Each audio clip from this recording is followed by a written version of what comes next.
Mais quand Houphouët-Boigny a fait appel à Alassane Ouattara, il savait qu'il était en train de partir, il était très malade, il a appelé Alassane Ouattara, il a préféré, il a jeté son dévolu sur Alassane plutôt que sur un autre Ivoirien, parce que, au fait, se plaisait à dire que les rois baoulés ne désignent pas leur héritier. Quand Alassane est venu, la première mesure qu'il a prise vis-à-vis des ressortissants de la sous-région, c'est l'instauration de la carte de séjour. Il y en a qui ont perdu tous leurs biens parce que ne pouvant pas accéder à la carte de séjour. Ça, c'est la première mesure qui devait alerter la sous-région. Nous, désormais, nous avons à affronter la France, nous affronterons la France, et ça a commencé il y a 2 mois, ça va continuer, parce que ce qui doit être dans les cartons, c'est la sortie carrément du CFA. Sortie du CFA. Et ça, on ne peut pas faire économie de ça. Sinon, on n'aura rien fait. Parce que les djihadistes là, la plupart sont venus de la Libye. Nous n'avons aucune frontière avec la Libye. Mais ils ont mis leur bienvenue pour la France, pour les raisons qu'on avait citées au départ. Donc, la France survole notre territoire. La France lâche des ballots. La France lâche des armes. Et dernièrement, Tessit a été attaqué. Nous avons perdu 42 de nos soldats. Mais quand il y a eu ratissage après l'attaque, on a retrouvé parmi les 67 cadavres 37 Français. Il faudrait que le Mali aussi, le pouvoir montre ces cadavres-là. Ce n'est pas cynique, mais ça permettra à l'opinion nationale et internationale de se faire religion. Il y a eu des gars parmi eux. Il y a eu d'autres nationalités, 67 en tout. Oyamba lelo losako na ngai mpona unité oya Congo tolanda mibeko ya Lumumba ya Kisasa na Brazza toyokana.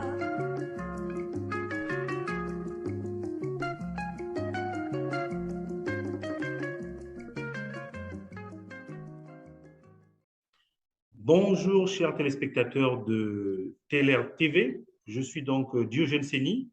Je suis très heureux de vous retrouver encore dans cette émission Umoja Ninguvu, qui est en Swahili, qui veut dire l'union fait la force, les solutions panafricanistes. Je l'ai dit dans la première partie, nous avons donc la chance, l'honneur de recevoir une grande sœur, une femme engagée, qui a une connaissance importante de l'Afrique, pas que du Mali. Peut-être qu'à d'autres occasions, nous parlerons de son expérience au Gabon ou bien en Côte d'Ivoire comme enseignante, qui est rentrée au Mali pour faire profiter son pays d'origine de son expérience dans le monde de l'éducation. Elle a une expertise interne sur les questions d'éducation et évidemment sur les questions sociopolitiques. Elle est au cœur des enjeux, notamment du groupement politique qui fait parler de lui depuis à peu près 3 ans, le M5, RFP, dont le docteur Shogel Maïga est donc le président du comité stratégique. Et donc, elle va nous donner dans cette deuxième partie des éléments supplémentaires de compréhension. Nous reviendrons donc dans cette première partie sur les relations que le Mali entretient avec les pays de la sous-région. C'est ce que la CEDEAO a joué comme rôle dans le conflit malien actuellement. Évidemment, l'UA, si c'est possible. Nous parlerons aussi dans la deuxième partie de l'affaire des 49 soldats ivoiriens qui se trouvent au Mali aujourd'hui, ce qui crée quasiment une polémique quotidienne des mêmes enfants du continent, c'est-à-dire que des Maliens et des Ivoiriens, parce que les dirigeants n'ont pas fait ce qu'il fallait. Et donc, les peuples, au final, y compris les artistes, le monde de la culture, ce qui est encore plus grave, c'est cela, c'est-à-dire que le monde qui devrait unir est en train de se déchirer, notamment le monde de la culture. Ça doit nous interpeller. Et enfin, nous parlerons de la plainte que le Mali a déposé auprès du Conseil de sécurité contre la France, qui est une nouveauté. Voilà. Donc, grande sœur, encore une fois, merci beaucoup. Nous allons poursuivre notre entretien. Première question. Pouvez-vous nous parler des relations, en tout cas l'état des relations que le Mali entretient avec la sous-région? Je pense en particulier à un pays comme la Côte d'Ivoire, mais je peux aussi parler du Togo.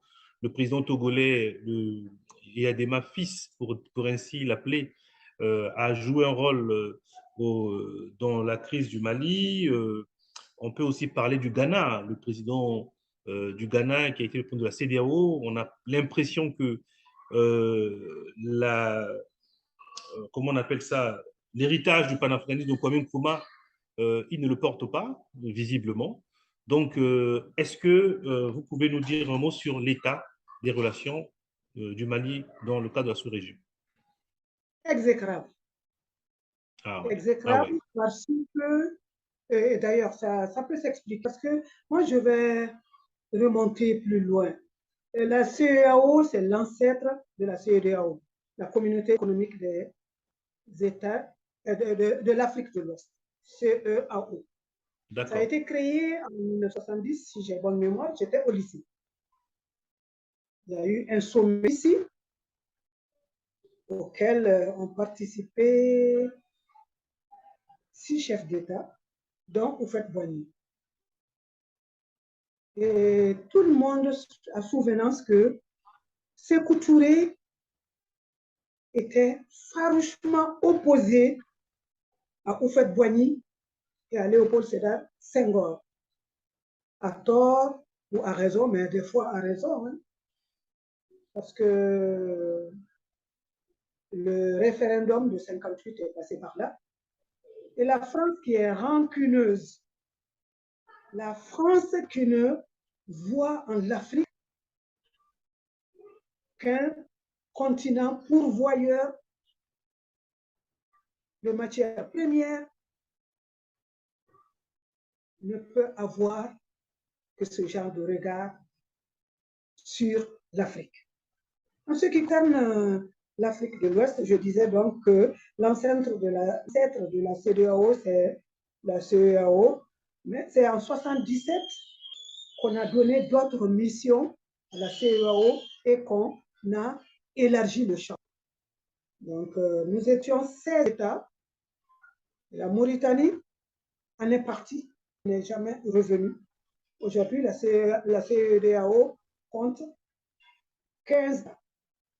Mais quand Houphouët-Boigny a fait appel à Alassane Ouattara, il savait qu'il était en train de partir, il était très malade, il a appelé Alassane Ouattara, il a préféré, il a jeté son dévolu sur Alassane plutôt que sur un autre Ivoirien, parce que Houphouët se plaisait à dire que les rois baoulés ne désignent pas leur héritier. Quand Alassane est venu, la première mesure qu'il a prise vis-à-vis des ressortissants de la sous-région, c'est l'instauration de la carte de séjour. Il y en a qui ont perdu tous leurs biens parce que ne pouvant pas accéder à la carte de séjour. Ça, c'est la première mesure qui devait alerter la sous-région. Mais on va aller très vite. Tout le monde connaît l'histoire récente de la Côte d'Ivoire depuis le décès de Houphouët-Boigny, les empoignades entre, comment dire, Boabo, Bédié et tout le reste. On ne va pas refaire l'histoire, mais ce que nous retenons, nous, parce que la Côte d'Ivoire étant une des sous-préfectures, la Côte d'Ivoire et le Sénégal, c'est comme ça que nous les appelons dans la sous-région. Ces deux-là sont des sous-préfectures, donc ils sont aux bottes de la France. La preuve, l'écho sur lequel des chefs d'État ont travaillé pendant des années. Des cadres qui se sont arrachés les cheveux pour mettre en place ce qu'il faut pour aller vers l'éco dont l'application a été toujours avancée. On sait que l'année dernière, par exemple, en 2-3 minutes, ils ont défait et Macron s'en est applié à telle enseigne que dans la sous-région, on ne parle plus de monnaie commune. On en a parlé il n'y a pas longtemps, mais les gens sont complètement retournés abasourdis. Ils ne savent pas quoi faire ou quoi dire. Et donc, je vous disais que parce que Choguel est Premier ministre, même celui qui était censé venir à la rescousse du Mali, c'est-à-dire les Ghanéens, qui pourtant n'avaient pas de très bons rapports avec Macron. Ça finit par se corriger. On a eu l'impression de la CEDEAO, comme à la CEDEAO, il n'y a pas de vote. Tout se fait par consensus. C'est ce qui nous a perdus. Ils nous ont imposé non seulement la fermeture des frontières, mais ils ont mis sous cloche notre pays pendant 6 mois. 6 mois, c'est la moitié d'une année. Un pays en guerre qui doit s'autofinancer. Un pays en guerre qui n'a pas des leviers pour fonctionner. Un pays en guerre complètement appauvri, qui n'arrive pas à travailler, qui n'arrive pas à se nourrir, dont les enfants tombent par centaines chaque jour que Dieu fait. Mettre ce pays-là sous cloche, ça veut dire qu'ils avaient leur agenda, ils avaient mesuré tous les impacts sociaux, les impacts économiques, les impacts sécuritaires, les impacts politiques et les impacts diplomatiques. Parce qu'à partir de ce moment, ils ont essayé de couper le Mali du reste du monde. Et d'ailleurs, les nègres blancs que nous avons ici ont surfé sur ça pour dire que c'est la transition qui a isolé le Mali. Le Mali n'est pas isolé parce que le Mali est défendu au Conseil de la sécurité par la Russie et la Chine. On en a les preuves chaque matin, fort heureusement. Sinon, en ce qui concerne l'embargo même, Macron s'en est saisi pour aller plaider pour la CEDEAO, que toutes les mesures de la CEDEAO soient appliquées pour que le Mali, pour que le Mali soit effacé de la carte. Et donc, à la CEDEAO, nous n'avons pas beaucoup d'amis. D'accord. Fort et Adema, qui, à son corps indépendant, a quand même essayé, a tout fait. Évidemment, quand tout le monde a été usé, parce que c'est les peuples. Et nous, justement, nous sommes en connexion avec des panafricains, dont vous d'ailleurs, au Congo, avec d'autres panafricains, pour obliger la CEDEAO à devenir la CEDEAO des peuples. Parce que dans le préambule de la CEDEAO, il est écrit, c'est signé par les chefs d'État. C'est la CEDEAO des chefs d'État, alors que les Nations Unies, c'est les Nations Unies des peuples, même si De Gaulle en a pensé autre chose. De Gaulle a dit que les Nations Unies, c'est un machin. Donc, voilà ce que moi je pense, tout le bien que je pense de la CEDEAO, et de sorte que nous, désormais, nous avons à affronter la France, nous affronterons la France, et ça a commencé il y a 2 mois, ça va continuer, parce que ce qui doit être dans les cartons, c'est la sortie carrément du CFA. D'accord. Du CFA. Et ça, on ne peut pas faire économie de ça. Sinon, on n'aura rien fait. Je pense que la logique voudrait que vous puissiez vous débarrasser complètement de tout ce qui pourrait gêner ou venir de la France, dans la mesure où vous êtes allé tellement loin. Ça montre bien qu'il y a un divorce désormais entre nos institutions, les régimes que nous proclamons comme étant des régimes portés par les peuples et le peuple africain. Le peuple africain, je veux dire par là la jeunesse africaine, on ne peut pas le nier aujourd'hui, elle est majoritaire sur le plan démographique, elle aspire complètement à autre chose et vous avez le devoir justement de lui donner les moyens d'assurer son avenir. Donc, on parlait de la CEDEAO.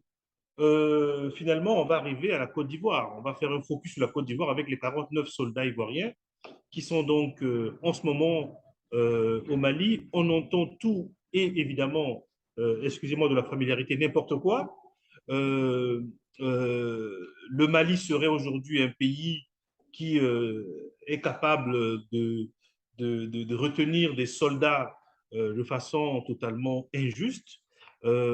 Et en Côte d'Ivoire, il y a aussi une irrationalité qui s'est emparée d'une partie de la population. Mais il faut saluer d'autres Ivoiriens qui sont debout contre ça. Je pense à la grande sœur, enfin à la dame, à madame, je crois que c'est Pulchéry Ballet, il me semble, qui est arrêtée en ce moment pour avoir voulu réunir les Ivoiriens autour de cette question des 49 soldats. On l'accuse d'avoir attenté à la sûreté, etc., etc., ce qui est totalement ridicule. On peut bien avoir une voix discordante dans un pays sur des sujets comme cela. Il n'y a pas à accuser des personnes de coup d'État pour ça. En tout cas, je profite de l'occasion par notre émission pour lancer un appel aussi pour sa libération. Je pense que en tant que panafricaniste, nous n'avons pas de frontières, justement. Donc, comment vous pouvez nous donner des éléments d'explication sur cette affaire de 49 soldats ivoiriens? Qu'est-ce qui se passe? Qu'est-ce qui se passe? Le Mali était devenu une république bananière. Le Mali était géré par la France à travers les accords de défense qui prévoient que un soldat français, même s'il arrivait qu'il tue des Maliens, il ne sera pas jugé. Tout ce que la France amène pour le compte de Barkhane n'est pas regardé par la douane, ne peut pas être saisi. Et donc, le Mali ressemblait plutôt à la cour du roi Péto. Et ça, les changements qui sont en cours, et évidemment, à ces chefs d'État, en l'occurrence à Alassane Ouattara. Alassane Ouattara, quand il a maille à partir avec Boabo, sa mère a été recueillie ici par Amadou Toumani Touré. On n'a pas peur de le dire. Hein. Et les Djoula, qui sont du Mali, ont soutenu Alassane Ouattara parce que eux se disent que c'est leur. Ils l'ont soutenu, ils l'ont aidé à accéder au pouvoir, évidemment. Ils ne sont pas les seuls. Hein. On sait très bien les va-et-vient qu'il y a eu, Omar Koussi, il y a eu Ouaga, etc., etc. Donc, Alassane n'a pas eu la capacité d'apprécier ce qui se passait au Mali. Alassane a transformé la Côte d'Ivoire en base arrière pour les casseurs de la République, pas les opposants, hein, les casseurs de la République. Et Boubou Cissé, l'ancien premier et ministre des Finances, Karim Keïta, Tchéma Hubert,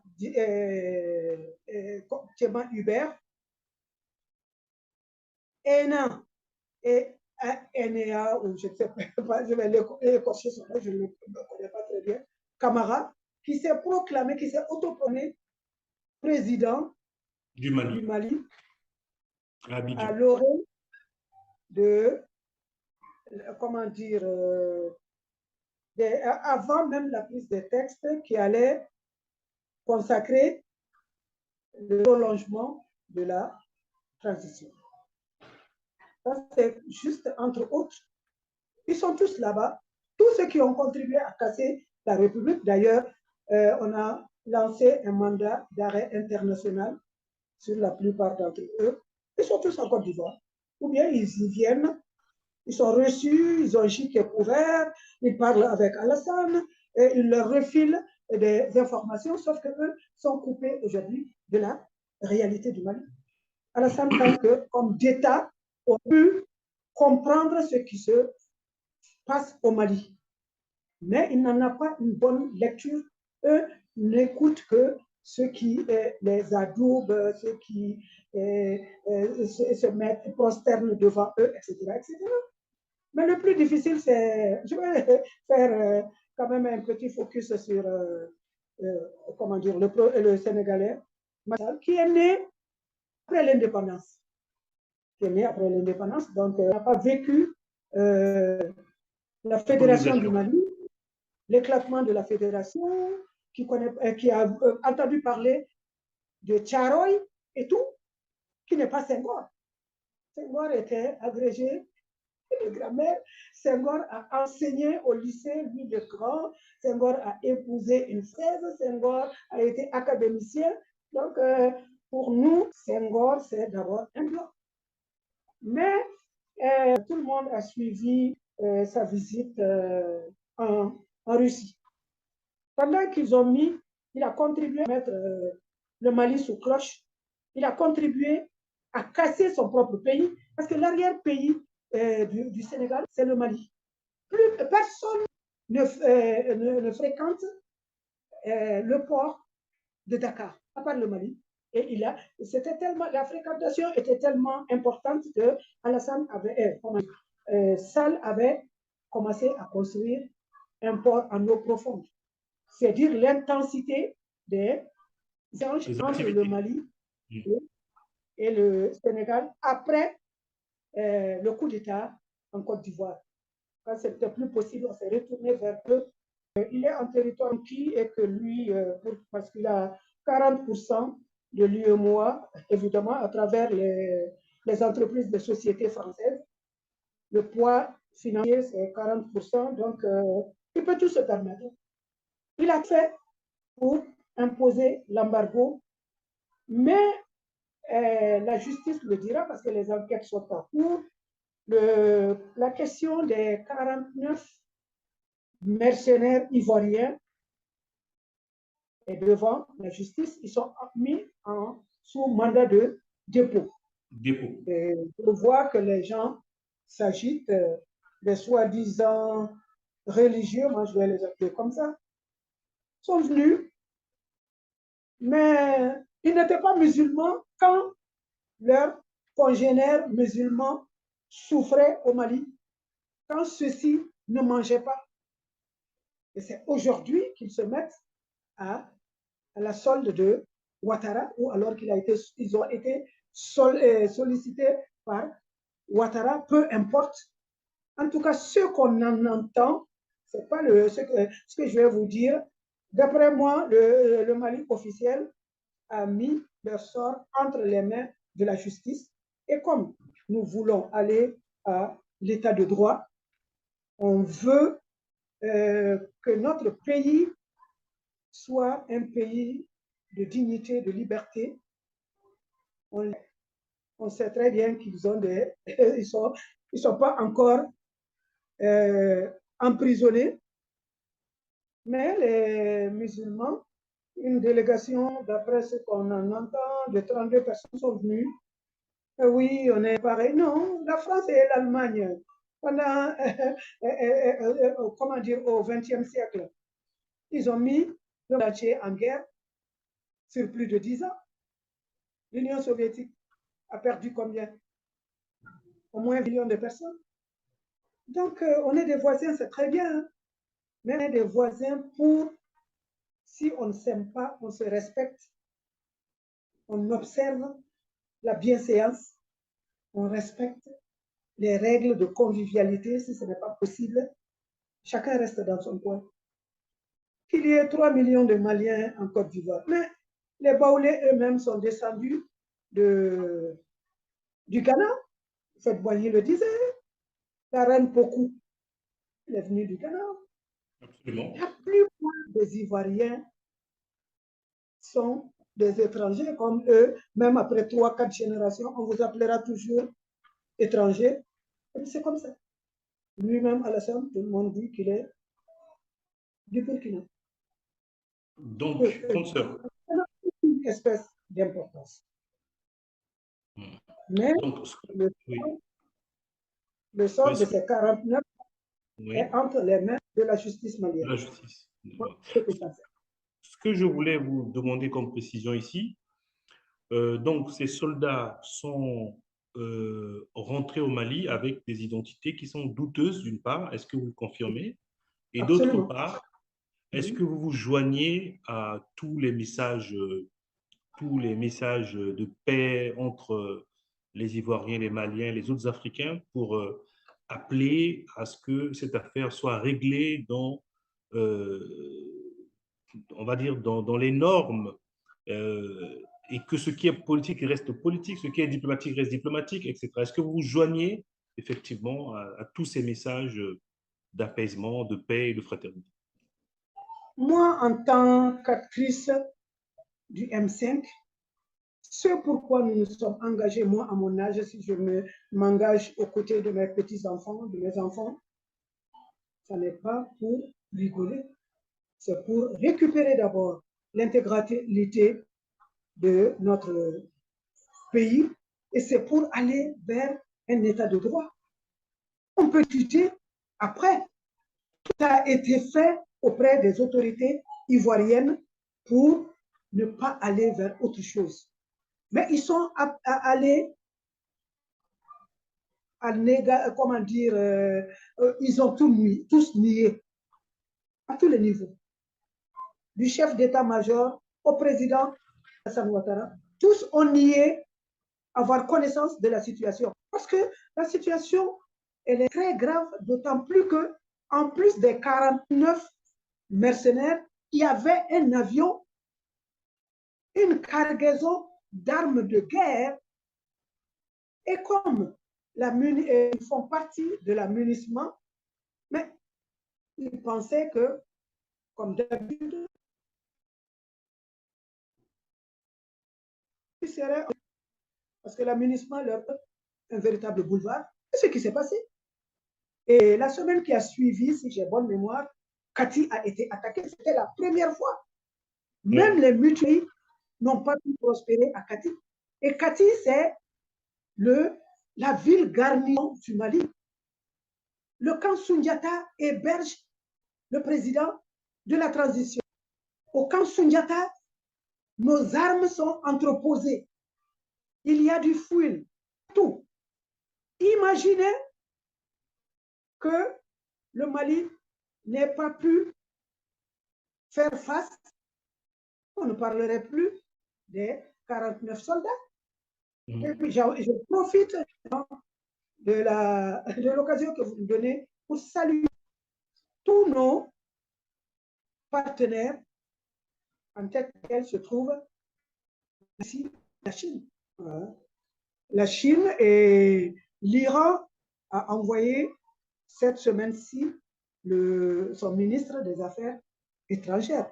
Évidemment, pour les nègres blancs, quand vous coupez avec la France sur plus de 190 États dans le monde, vous êtes isolés, ils sont isolés. Et nous ne sommes pas isolés. Et nous avons le soutien de tous les peuples progressistes du monde, les panafricanistes, les marcheurs. Après, justement, les marcheurs du Sénégal, il y a eu des marcheurs guinéens qui sont Absolument. venus. Nous avons reçu une délégation. Et voilà. Donc, ça veut dire tout simplement qu'on doit changer de paradigme. La France doit accepter d'aujourd'hui que plus rien ne sera avant. Et d'ailleurs, dans son discours en Algérie, partout où il va, il s'adresse aux jeunes. Ce n'est pas parce que les jeunes lui-même, hein, c'est parce qu'il pense qu'il peut faire de nos jeunes des alliés. Or, ce sont ces jeunes-là qui n'acceptent plus la soumission, qui n'acceptent plus la néocolonialisation et qui n'acceptent plus d'être traités comme des sous-hommes. Absolument. On va finir donc avec cette deux petites questions. L'affaire de la plainte qui défraie la chronique, on le disait déjà, au cours de cet entretien, depuis la première partie, le Mali surprend. Le Mali surprend beaucoup. Nous sommes partis de ce fameux discours aux Nations Unies du Premier ministre avec cette expression devenue célèbre finalement, la France nous a abandonnés en plein vol. Oui, mais depuis, le Mali a fait encore plus que ça. Les relations diplomatiques sont quasiment aujourd'hui arrêtées. La force, en tout cas, les forces françaises ont quitté le Mali dans les conditions que tout le monde sait. Il y a eu, même par les diplomates, le ministre des Affaires étrangères français et le ministre des Affaires étrangères malien ont eu des mots dans les Andes comme on n'en a jamais entendu de la part des diplomates. Je pense que dans les écoles de sciences politiques, ça doit être étudié un jour. Et aujourd'hui, que les derniers éléments français, après que ces derniers éléments aient quitté le Mali a constitué un dossier, c'est le cas de le dire, hein, un dossier qui annonce une cinquantaine de preuves et déposé au Conseil de sécurité. Alors, c'est un précédent, ça va créer un précédent énorme dans le cadre des rapports entre la France et les pays africains francophones encore sous son influence, mais aussi peut-être des personnes qui vont s'en inspirer dans d'autres pays africains. Qui l'eût cru il y a encore quelques mois, est-ce que le Mali pouvait arriver jusque-là? Voilà. Donc, est-ce que vous pouvez nous expliquer un peu les ressorts de cette démarche malienne auprès des Nations Unies? Vous avez parlé de l'intervention du Premier ministre en septembre 2021 aux Nations Unies, qui faisait suite aux déclarations inamicales, moi je vais juste appeler ça inamical, de la France.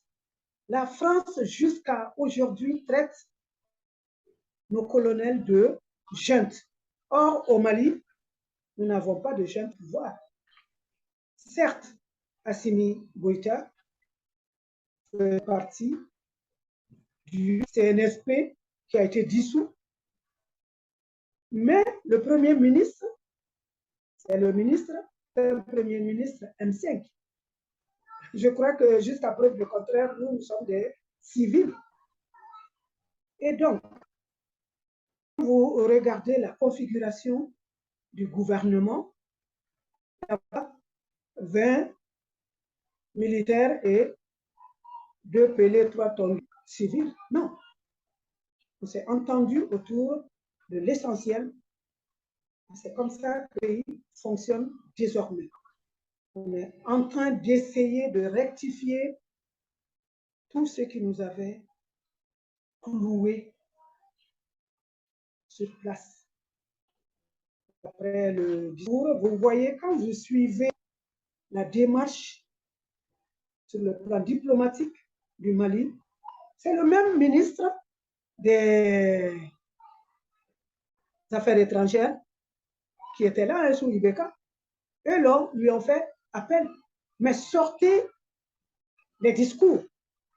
Ça veut dire quoi? Ça veut dire que le président étant patron des affaires étrangères, donc les discours reflètent la façon de faire ou de voir du gouvernement, du président de la transition.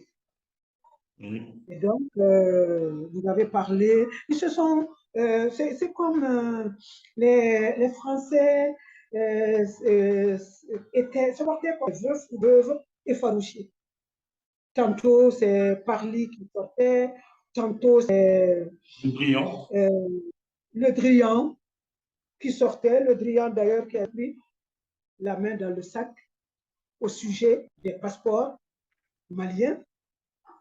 Il devait passer devant les tribunaux, il a demandé à être écouté, à être entendu à l'ambassade du Mali, qui du reste n'a plus personne là-bas. On n'a pas d'ambassadeur depuis sous Ibeka parce que celui-là a osé dire ce que les Maliens pensaient du comportement légionnaire devant certains sénateurs, parce que c'était une commission. Il a été renvoyé. Et nous, on ne renvoie pas comme ça, on ne se comporte pas comme ça. La lecture que tout le monde devrait faire des mesures prises depuis la transition rectifiée depuis juin 2021 sont le fruit d'une mûre réflexion. C'est des mesures responsables et stratégiques. Parce qu'on avait alerté la France plusieurs fois. On a toutes les preuves. Parce que la France, c'est notre armée était déliquescente. L'armée que Ibeka a laissée, que la première tranche de la transition a laissée, c'est des hommes déguenillés, clochardisés, une armée qui n'avait de nom, qui n'existait pas du tout.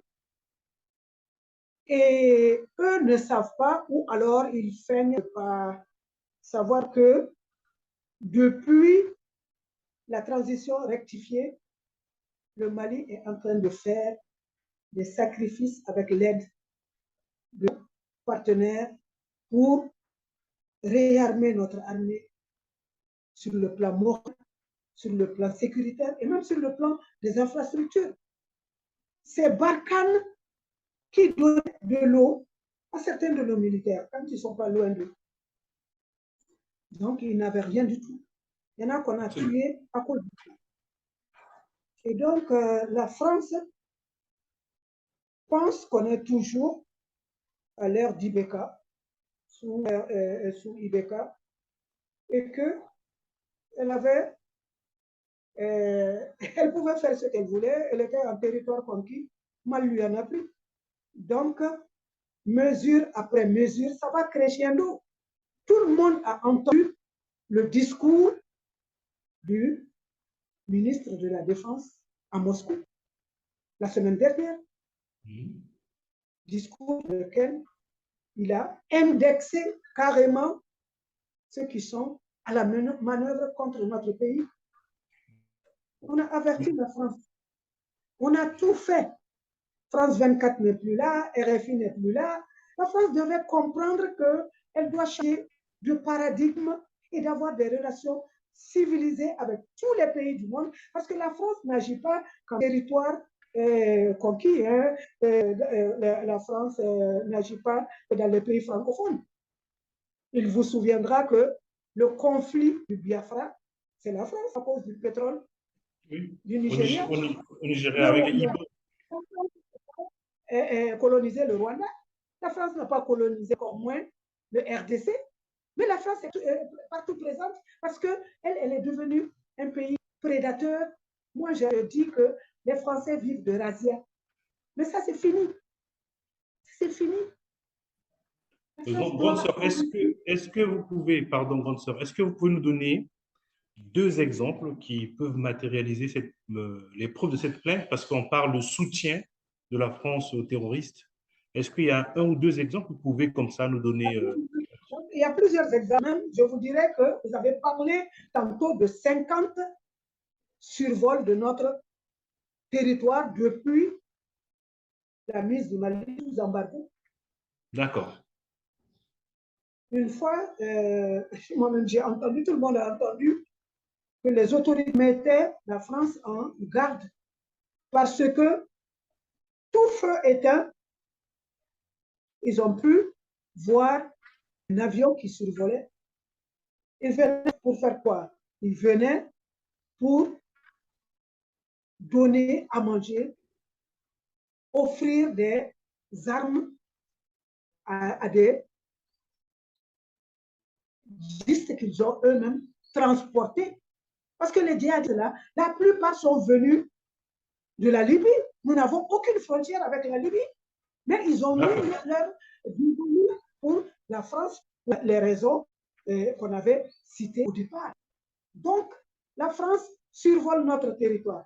La France lâche des ballots. La France lâche des armes. Et dernièrement, Tessit a été attaqué. Nous avons perdu 42 de nos soldats. Et on a dit que quand il y a eu ratissage après l'attaque, on a retrouvé parmi les 67 cadavres 37 Français. Il faudrait que le Mali aussi, le pouvoir, montre ces cadavres-là. Ce n'est pas cynique, mais ça permettra à l'opinion nationale et internationale de se faire religion. Il y a eu des grands parmi eux. Il y a eu d'autres nationalités, 67 en tout. Et nous avons perdu 42 militaires, 42 soldats. Et même après ça, rebelote, ils ont essayé d'attaquer encore en Songo vers les 3 frontières. Donc, ils prétextent toujours d'aller vers la lutte contre les djihadistes pour essaimer notre territoire de djihadistes pour les armer. Toutes les motos que nous voyons. Il n'y a pas très longtemps, l'opération Keletigui, si j'ai bonne mémoire, ou Maliko, quand il y a 2 opérations, il y en a une qui a saisi 50 motos. Et personne ne les voit acheter des motos, ni à Bamako, ni ailleurs. Ils ont les motos. Donc, tout ce qui a été reproché à la France a été documenté. D'accord. L'image, il y a tout. Et ça, c'est formidable. C'est formidable de l'avoir documenté pour ne pas porter des accusations en l'air. Je voudrais qu'on termine sur une dernière question. Alors, RFI a fait une annonce il y a quelques jours, une dizaine de jours peut-être, hein. Disons que le Premier ministre Choguel Kokala Maïga a été désavoué par le M5. Est-ce que vous pouvez nous donner aujourd'hui, au vu de tout ça, l'état des enjeux ou des rapports de force dans le M5? On ne peut pas parler de rapport de force au sein d'une organisation telle que le M5. Je vous ai dit ce qui était au départ à la création de EMK qui est devenu M5. Le besoin était là. Les politiques seuls ne pouvaient pas mobiliser au Mali, les religieux encore moins, la société civile pas du tout, parce que pour les raisons que vous connaissez, il y a une partie de la société civile qui est inféodée à des pouvoirs. Donc, M5 a été initié par des hommes au départ, c'était que des hommes, nous avons rejoint très tôt, mais la quintessence du M5 est toujours là. Et surtout, la tranche de la jeunesse qui est la force du M5 reste mobilisée. Ce dont on parle là, ce que RFI dit, RFI donne des informations toujours partielles, parcellaires ou tendancieuses. Ça, tout le monde le sait. RFI est là pour aider la France à convaincre tout le monde de ce qu'elle veut faire dans tel ou tel pays, à tel ou tel dirigeant. Bon, RFI et France 24. D'ailleurs, moi, je salue, si vous me le permettez, je salue la résurgence, la renaissance du panafricanisme à travers Alain Foucault. Je crois que l'agent de RFI, aujourd'hui, est devenu activiste. Moi, ça c'était juste une parenthèse. RFI ne dit que ce qu'on lui donne à partir de là. Il y a eu 5 de nos membres, des chefs de parti, dont les partis ne pèsent plus rien. Et dans ce ministre, d'anciens ministres, 4 hommes et une femme. L'ancien Premier ministre, c'est Modibo Sidibé. Les anciens ministres, c'est députés, de toute façon, et députés. Konimba Sidibé, Cheikh Omar Sissoko, le cinéaste. Kadiatou Sow était même directrice de campagne de Soumaïla Sissi quand ils sont les deux partis de l'ABEMA. Et Mohamed Ali Bachili, qui a été le ministre de la Justice d'Ibeka. Eux ont voulu ce qui se passe en réalité, et que tout le monde doit savoir, c'est eux qui disent à qui veut l'entendre que le Mali est isolé.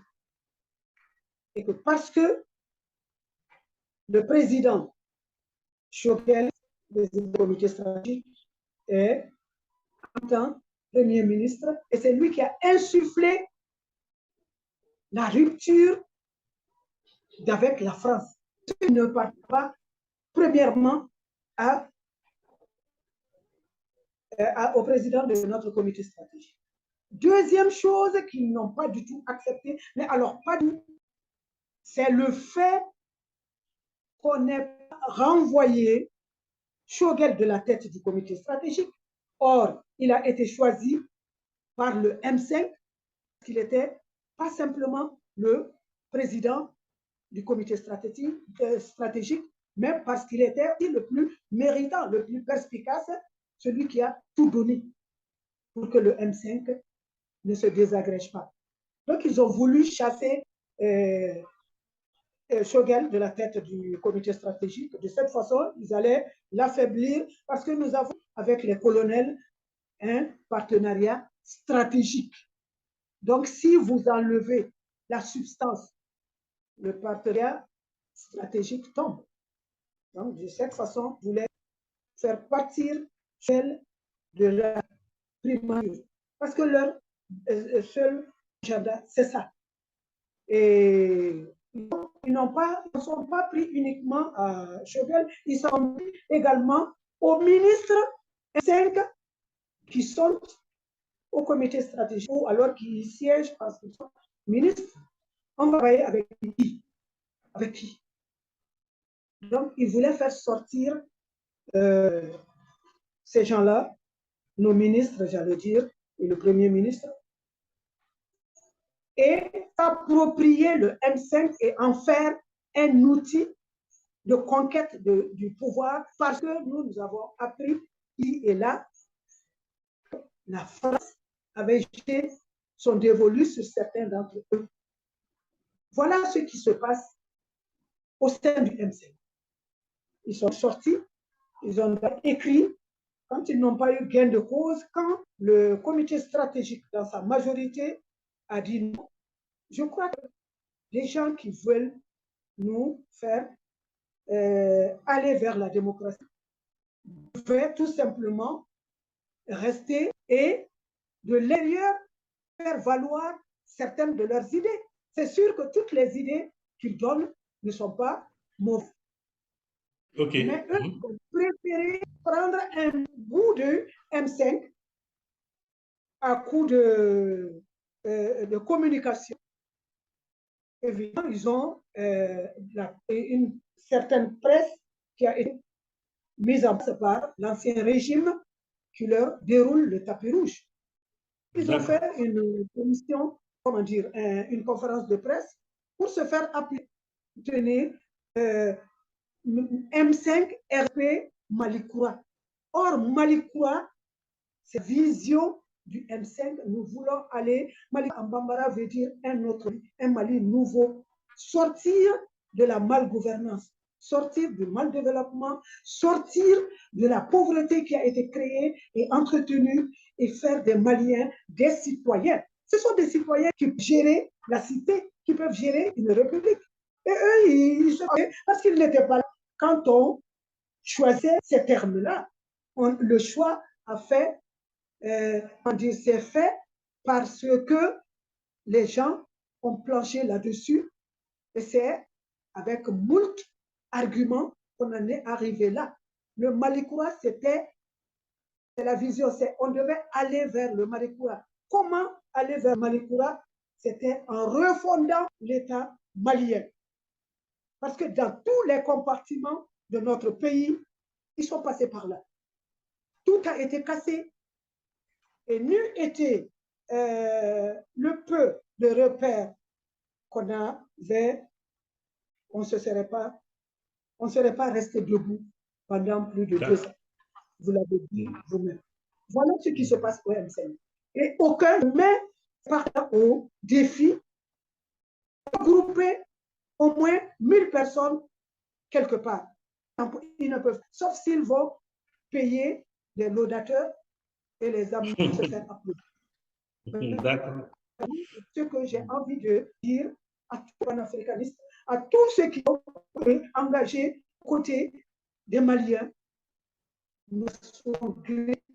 La République leur sera reconnaissante, le Mali leur sera reconnaissant, et à chaque fois que nous aussi, on pourra se tenir aux côtés des autres, nous le ferons, même si nous partons, parce que la génération se renouvelle. Nous avons, comme l'a dit la Grande Royale, comme l'a dit la Grande Royale, nous avons des graines. Les graines ont poussé, la jeunesse est debout. Et même vous, les paniques, vous ne pourrez pas aller loin si vous ne prenez pas cette jeunesse, si vous ne faites pas œuvre de pédagogie, quels que soient les moyens. Je sais très bien qu'on fait taire tous ceux qui veulent faire sortir l'Afrique de l'indignité. Nous vous souhaitons aussi bon courage. Et c'est ensemble que ce continent va avancer, malgré le morcellement. Moi, je pense que si j'avais pouvoir de décision, moi, j'aurais demandé, si on pouvait m'écouter, moi, j'allais demander d'approfondir nos liens avec la Guinée. Qui, sur le plan culturel, nous avons beaucoup de choses en commun. Nous nous ressemblons beaucoup. Nous savons dire non. Nous savons rester debout. Donc, que nos autorités approfondissent les relations avec la Guinée, précisément, parce que c'était prévu de faire Guinée, Ghana, Mali comme fédération. Le Ghana nous a échappé. Le Ghana a pris un autre chemin. Mais avec la Guinée, on peut se retrouver. On est des pays miniers, on est des pays pas pauvres, et on peut ensemble créer notre monnaie, une nouvelle monnaie, ou aller avec le franc guinéen sur des bases solides. Et un jour, quand son viendra voir au Sénégal, il nous rejoindra. Parce que nous avons en commun la détestation de la soumission.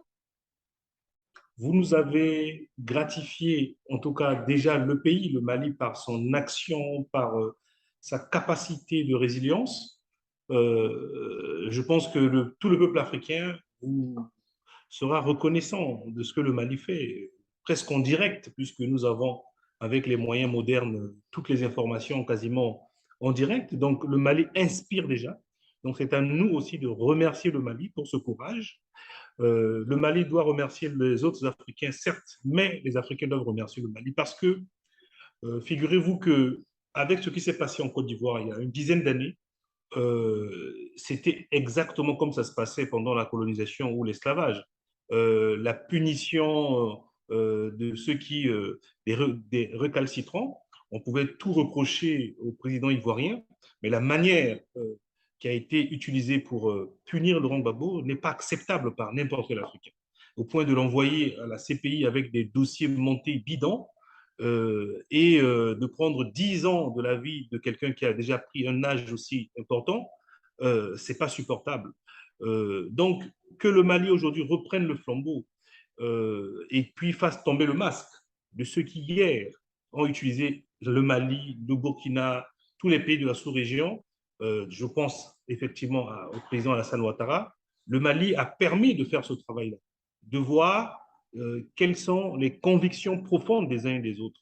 Donc, nous sommes reconnaissants au Mali Effectivement, c'est un combat extrêmement important et nous allons le continuer. Ce que vous faites avec tous ceux de vos générations, c'est de continuer à ouvrir la voie pour permettre, en tout cas, votre génération ne peut faire que ça. Vous n'avez pas pu développer le continent, mais vous avez le devoir au moins de laisser des pistes à cette nouvelle génération pour qu'elle puisse les emprunter avec assurance. Et je finirai par dire comment va le Premier ministre de Dr Shogel Kokala Maïga. Son état de santé, comment il se porte? Il se repose parce que la fatigue s'est superposée.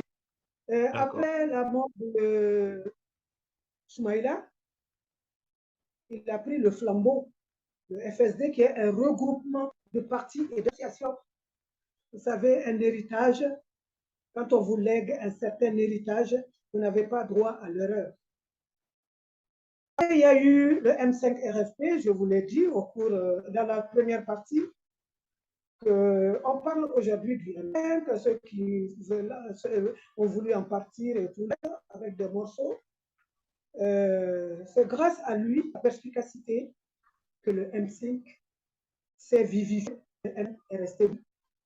Et ces 14 mois à la tête de la primature l'ont épuisé. De 64 ans. Moi, je peux le dire sans avoir peur d'être contredite. Il n'avait pas de temps pour lui, ni pour sa famille. Il ne mangeait pas, il ne dormait pas. Il était toujours entre deux réceptions, entre deux réunions, etc., etc. Ça use. Nous prions le bon Dieu pour qu'il nous revienne très rapidement, mais je crois que ça va. De ce qu'on nous dit, il doit récupérer totalement. Et moi, j'en sais au président de la transition qu'il a protégé parce qu'on ne l'a pas mis sous cloche pour l'emprisonner. Hein. On l'a protégé parce que j'ai jamais vu, du haut de mes 70 ans, j'ai jamais vu une personne qui a subi autant de détestation. Autant de détestation. Ça fuse de partout. Comme on le dit, si grands soient les rois, ils sont comme nous, de simples mortels. Donc ça peut affecter. Ça peut affecter. Moi, je lui fais un gros coucou. Et au M5, nous prions tous pour qu'il reprenne sa place à la tête de l'État et à la tête du comité stratégique. Moi, je vous remercie jamais suffisamment. Et je crois que plus rien ne sera comme avant pour l'Afrique. Il faut que tout le monde le sache, mais avec l'aide des mastodontes comme la Russie, la Chine, l'Inde, l'Iran et autres, l'ordre mondial est en train de se configurer. Moi, je veux finir avec ça. Vous qui êtes les jeunes, faites tout, quoi qu'il arrive. On peut vous affamer, on peut vous affaiblir, on peut vous dénigrer. On est des êtres humains, hein. Des fois on vit, mais reprenez-vous toujours. Parce que Dieu est toujours du côté de la vérité. C'est pourquoi nous, au Mali, de pays très très faibles, d'armées inexistantes, aujourd'hui, on en impose à la grande France, entre guillemets, qu'on fait grand que par des comportements de grands. Reconnaître les autres, leur liberté, égalité, fraternité. En tout cas, la fraternité, je crois qu'ils ont déchiré, ils ont jeté. Absolument.